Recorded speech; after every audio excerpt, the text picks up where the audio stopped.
మొన్న June 14న release అయిన Makkal Selvan Vijay Sethupathi 50వ cinema మహారాజా release అయి నిన్న ఆదివారంతో 10 రోజులు కంప్లీట్ అయింది. ఈ 10 రోజుల గ్రాస్ కలెక్షన్స్ చూస్తే ఈ సినిమా తమిళనాడులో 39 కోట్లు గ్రాస్ కలెక్ట్ చేసింది. ఇక మన తెలుగు రాష్ట్రాల్లో 11 కోట్లు, కర్ణాటక నుంచి 5 కోట్లు, కేరళ నుంచి 5 కోట్లు, ఇక ఓవర్సీస్ నుంచి 20 కోట్లు. అలా టోటల్గా ఈ సినిమా 10 రోజుల్లో 81 కోట్లు గ్రాస్ కలెక్ట్ చేసింది.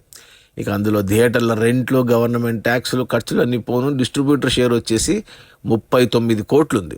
ఈ సినిమా బడ్జెట్ 30 కోట్లు అయితే 21 కోట్లకు థియేటర్లకు అమ్మారు డిస్ట్రిబ్యూటర్లకి. 18 కోట్లు తమిళ వర్షన్కి, 3 కోట్లు తెలుగు వర్షన్కి. 21 కోట్లకు గాను 39 కోట్లు వచ్చాయి. అంటే 18 కోట్లు లాభాలతో సినిమా బ్లాక్ బస్టర్ అయింది.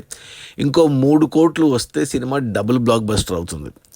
ఇక మన తెలుగు విషయానికి వస్తే తెలుగులో ఈ సినిమాని 3 కోట్లకు కొంటే తెలంగాణలో ఈ సినిమా ఇప్పటి వరకు 5 కోట్లు గ్రాస్ కలెక్ట్ చేసింది. అందులో డిస్ట్రిబ్యూటర్ షేర్ వచ్చేసి 2.5 కోట్లు ఉంది. ఇక రాయలసీమలో 2 కోట్లు గ్రాస్ వచ్చింది, 1 కోటి షేర్ ఉంది. మిగిలిన ఆంధ్రాకి 2 కోట్లు గ్రాస్ వచ్చింది, 1 కోటి షేర్ ఉంది. అలా టోటల్గా తెలుగు రాష్ట్రాల్లో 10 రోజుల్లో 11 కోట్లు గ్రాసుకు గాను 5.5 కోట్లు షేర్ ఉంది. 3 కోట్లకు కొంటే 2.5 కోట్ల లాభాలతో తెలుగులో కూడా బ్లాక్ బస్టర్ అయింది. మరో 50 లక్షల షేర్ వస్తే డబుల్ బ్లాక్ బస్టర్ తెలుగులో కూడా ఈజీగా. ఈ సోమ, మంగళ, బుధు, కల్కి వచ్చే వరకు ఈ 3 రోజుల్లో ఖచ్చితంగా సినిమా డబుల్ బ్లాక్ బస్టర్ అవుతుంది తమిళ్లో అండ్ తెలుగులో.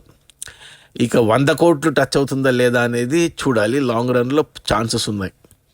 అది మన విజయ్ సేతుపతి కొత్త సినిమా మహారాజా రిలీజ్ అయిన మొదటి 10 రోజుల్లో 81 కోట్ల గ్రాసు. అందులో డిస్ట్రిబ్యూటర్ షేర్ వచ్చేసి 39 కోట్లు. సినిమాని డిస్ట్రిబ్యూటర్లు 21 కోట్లకు కొంటే 18 కోట్ల లాభాలతో సినిమా బ్లాక్ బస్టర్ హిట్ అయింది. Okay, bye.